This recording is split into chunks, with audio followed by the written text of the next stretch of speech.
Lors d'un des discours que le rabbi a prononcé le 11 Nissan, le jour de son anniversaire, le rabbi ramène dans le Mahamar, dans le discours, une parabole qui est racontée dans le Midrash.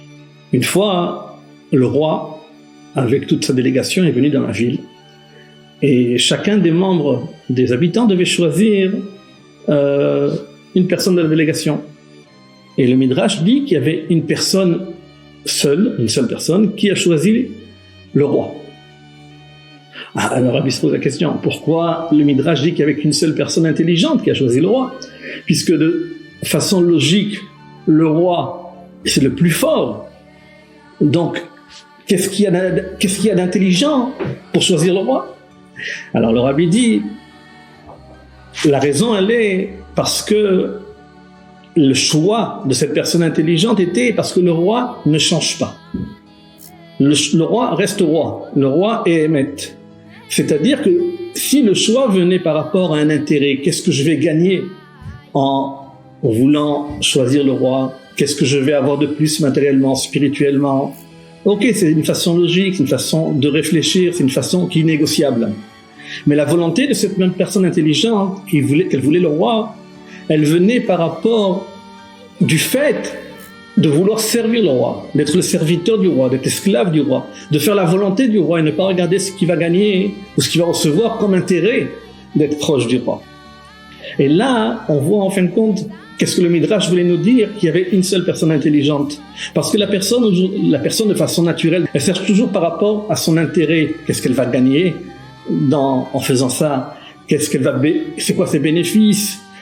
Elle voit toujours son entourage et son intérêt et son monde vis-à-vis de ce qu'elle vit et non par rapport à ce que le roi voudrait et pas par rapport à la volonté du roi. C'est pour ça que les gens n'ont pas choisi le roi, sauf bien sûr la fameuse personne intelligente. Et il est raconté dessus une histoire. Une fois il y avait un pêcheur et le pêcheur pêchait des poissons au bord du fleuve et à chaque fois qu'il sortait un poisson, il prenait le poisson, il le mesurait, il regardait un peu sa longueur, sa largeur et il le rejetait dans l'eau. Une fois, deux fois, trois fois. Les gens se sont étonnés, les gens du village. Ils ont dit au pêcheur, mais je comprends pas. Pourquoi tu pêches un poisson et tu le rejettes dans l'eau derrière? Alors le pêcheur dit, tout simplement, parce que j'ai une poêle à la maison, et donc je dois mesurer la taille du poisson pour savoir est-ce que je pourrais le faire frire dans la poêle, par rapport à la poêle. Et quand je vois que le poisson est trop grand, à ce moment-là, j'en ai pas besoin, je le jette. Mais il va pas réfléchir, le fameux pêcheur, que le poisson, il peut être par exemple coupé en deux, que par exemple il peut acheter une nouvelle poêle, plus grande. Il va adapter la réalité du monde par rapport à la poêle. Donc le problème n'est pas par rapport à son entourage, le problème n'est jamais chez son entourage. Le problème toujours va être par rapport aux yeux, comment la personne voit par rapport à sa vie, à lui, comment il a la conception des choses. C'est comme une personne par exemple, on voit souvent que des personnes qui ont hélas tel ou tel problème ou des problèmes de santé ou autres, souvent ils vont essayer de faire une sgoula, ils vont essayer de faire prendre un doliprane pour calmer entre guillemets la douleur, mais ils vont pas réellement soigner la source en fin de compte de l'infection. On préfère souvent prendre un doliprane, calmer une situation et ne pas vraiment rentrer. C'est pour ça que on n'est pas toujours favorable à faire le bilan de soi-même. Parce qu'en faisant le bilan de soi-même, on peut penser qu'on n'est pas toujours dans le bon chemin, qu'on a des choses à réparer, des choses à rectifier.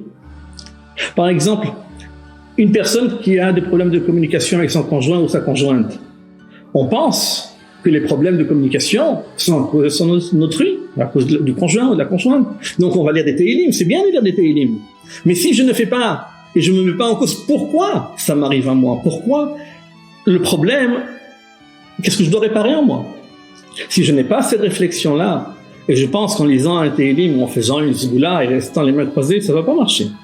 On sait très bien qu'un miracle ne peut pas arriver si nous restons assis et on attend que le miracle se réalise.